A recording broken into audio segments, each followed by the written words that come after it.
आज की इस वीडियो में हम इमाम हुसैन अलैहिस्सलाम और उल्लू का वाकया सुनाएंगे। उल्लू परिंदे से लोग नफरत क्यों करते हैं, क्यों लोग इसे देखना पसंद नहीं करते। आज हम उस परिंदे का जिक्र करेंगे जिसे लोग पसंद नहीं करते। कोई इस परिंदा को घर में परेशानी लाने वाला परिंदा कहते हैं और कोई इसे मनहूस कहते हैं। और साथ में हम आपको ये भी बताएंगे कि ये परिंदा हमेशा वीरानों में ही क्यों रहता है और हमेशा उदास ही क्यों रहता है। नाजरीन, उल्लू को तो आपने अपनी जिंदगी में कभी न कभी तो जरूर देखा होगा और आपने ये भी सुना होगा कि लोग इस परिंदे को घर में परेशानी लाने वाला परिंदा कहते हैं और ये हमेशा वीरानों में ही रहना पसंद क्यों करता है। सोचने की बात है और आपने भी ये जरूर सोचा होगा। आए इस उल्लू की कहानी सुनते हैं जो रातों को रोता है और दिन को चुपचाप हो जाता है। आखिर इसके पीछे कहानी क्या है। नाजरीन, रिवायत में आता है कि एक मर्तबा एक शख्स हजरत इमाम जाफिर सादिक रदियल्लाहु ताला अन्हु की खिदमत में हाजिर हुआ और अर्ज करने लगा कि ए इमाम जाफिर सादिक, आप मुझे बताए कि ये जो उल्लू नाम का परिंदा है ये हमेशा वीरानों में ही रहना क्यों पसंद करता है और ये परिंदा हमेशा उदास ही क्यों रहता है। इस पे हजरत इमाम जाफिर सादिक ने फरमाया, ए शख्स, जैसे तो आज इस परिंदे को देख रहा है, यह परिंदा हमेशा से ऐसा नहीं था। यह उल्लू पहले वीरान जगह पर नहीं रहता था और ना ही यह उदास रहता था। दरअसल इसके साथ एक वाकया पेश आया है। उस दिन से ही यह परिंदा उदास रहने लगा है। यह सुनकर वो शख्स कहने लगा, ए हजरत, मुझे बताए कि इस परिंदे के साथ क्या हुआ था। तो इस पे हजरत इमाम जाफिर सादिक रज़ियल्लाहु तआला अन्हु ने फरमाया, ए शख्स, ये परिंदा हजरत मोहम्मद सल्लल्लाहु अलैहि वसल्लम की आल से मोहब्बत करने वाला परिंदा है। ये पहले वीरान जगह पर नहीं रहता था, मगर जब से करबला का वाकया हुआ है तब से ही ये परिंदा वीरान जगह पर रहने लगा है। जब इस परिंदे को पता चला कि हजरत इमाम हुसैन अलैहिस्सलाम करबला में अपने खानदान के साथ रुके हुए हैं, तो ये परिंदा 9 मुहर्रम की रात करबला के मैदान में जा पहुंचा और जाकर हजरत इमाम हुसैन अलैहिस्सलाम से अर्ज करने लगा, ए इमाम हुसैन अलैहिस्सलाम, मेरे लिए क्या हुक्म है। तो इस पे हजरत इमाम हुसैन अलैहिस्सलाम ने फरमाया, ए परिंदे, तुम यहाँ से चले जाओ, क्योंकि कल जो इस मैदान में हजरत मोहम्मद सल्लल्लाहु अलैहि वसल्लम की आल के साथ जो होने वाला है वो तुमसे नहीं देखा जाएगा, तुम इसको बर्दाश्त नहीं कर सकोगे। ये सुनकर उल्लू कहने लगा, या इमाम हुसैन अलैहिस्सलाम, मैं यहाँ से कहीं नहीं जाऊंगा।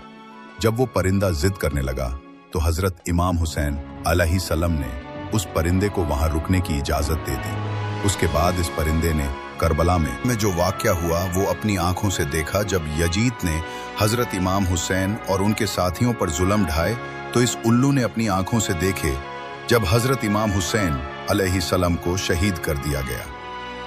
ये मंजर उल्लू ने अपनी आंखों से देखा। इमाम हुसैन अलैहिस्सलाम के बदन को पमाल होते इस उल्लू ने अपनी आंखों से देखा। उस दिन के बाद इस उल्लू के दिल में इंसानों के लिए नफरत बैठ गई और इंसानों से इस परिंदे का भरोसा उठ गया। तब से ये परिंदा ऐसी वीरान जगह पर रहने लगा जहां पर इंसान की परछाएं भी इस तक न पड़ सके। जब इमाम हुसैन अलैहिस्सलाम को करबला में शहीद कर दिया गया तब उल्लू ने यह सोच लिया कि अब वो कभी भी आबादी में नहीं रहेगा, अब वो हमेशा वीरानों में ही रहेगा। इसलिए ही उल्लू रातों को गंगीन रहता है। ये उल्लू हजरत मोहम्मद सल्लल्लाहु अलैहि वसल्लम की आल से मोहब्बत करने वाला परिंदा है, मगर लोग इस परिंदे को मनहूस समझते हैं। अगर ये परिंदा घर के आसपास कहीं पे बोल देता है तो लोग ये समझ बैठते हैं कि घर पे कोई आफत आने वाली है, कोई मुसीबत आने वाली है। कुछ लोग तो उल्लू के बोलने पर अपना घर बार ही छोड़ जाते हैं। नाजरीन, उल्लू को मनहूस कहना ये एक जहलाना सोच है और ये परिंदा तो बेचारा कभी ही बोलता है, इसके बोलने से कुछ नहीं होता और इसके बोलने से आपके ऊपर कोई परेशानियां नहीं आने वाली हैं। हम आपको उल्लू के बारे में कुछ और भी हकायक बताते हैं जिससे सुन के आपको हैरानगी होगी।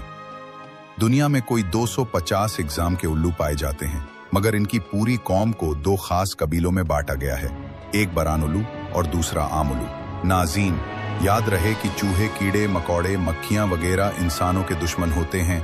ये कीड़े मकोड़े इंसानों की फपैन तबाह कर जाते हैं, मगर उल्लू इनको खाकर आपका अनाज बचाता है और लोगों की माली मदद करता है।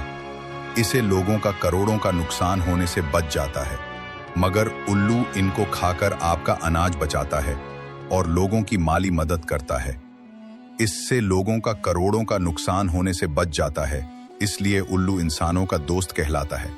आमतौर पे उल्लू की उम्र 12 साल पाई जाती है और आपको ये भी बताते चले जाएं कि उल्लू अपना घोंसला पेड़ों की खो में बनाता है।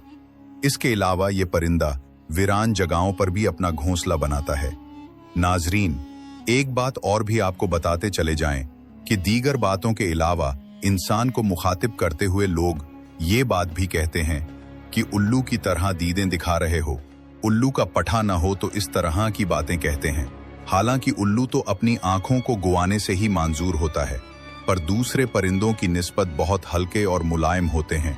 इसकी वजह से जब ये उड़ता है तो इसके परों से आवाज नहीं होती। नाजरीन, याद रहे कि मुख्तलिफ मुल्कों में उल्लू के बारे में अलग अलग अकीदे पाए जाते हैं।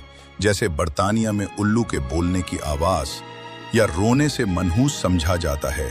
जनूबी अफ्रीका में उल्लू की आवाज को मौत की अलामत समझा जाता है।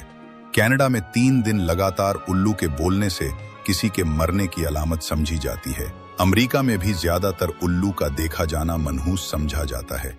चीन में उल्लू के बोलने पर पड़ोसी की मौत समझी जाती है और ईरान में उल्लू की अच्छी आवाज को खुशी की अलामत समझा जाता है और रोने वाली आवाज को बुरी खबर समझा जाता है। तुर्की में भी ज्यादातर उल्लू को मनहूस ही समझा जाता है, मगर सफेद उल्लू को सही माना जाता है। हिंदुस्तान में उल्लू का घरों में बैठकर बोलना अच्छा शगुन नहीं माना जाता, मगर दिवाली में घर में सत्याबी लाने के लिए, खुशहाली लाने के लिए उल्लू की बलि चढ़ाई जाती है। तो नाजरीन, अगर कोई मनहूस होता है तो वो जुल्म करने वाला होता है, और ये बेचारा परिंदा किस पे जुल्म करता है? ये बेचारा तो किसी का कुछ भी नहीं बिगाड़ता, तो लोग इसे मनहूस समझते हैं। तो नाजरीन, हर मखलूक को अल्लाह ताला ने बनाया है। इस वीडियो को आगे भी जरूर शेयर कीजिए। हमारी वीडियो आपको अच्छी लगी हो तो ऐसी मजीद वीडियो देखने के लिए हमारे चैनल को सब्सक्राइब करके जाएं। शुक्रिया।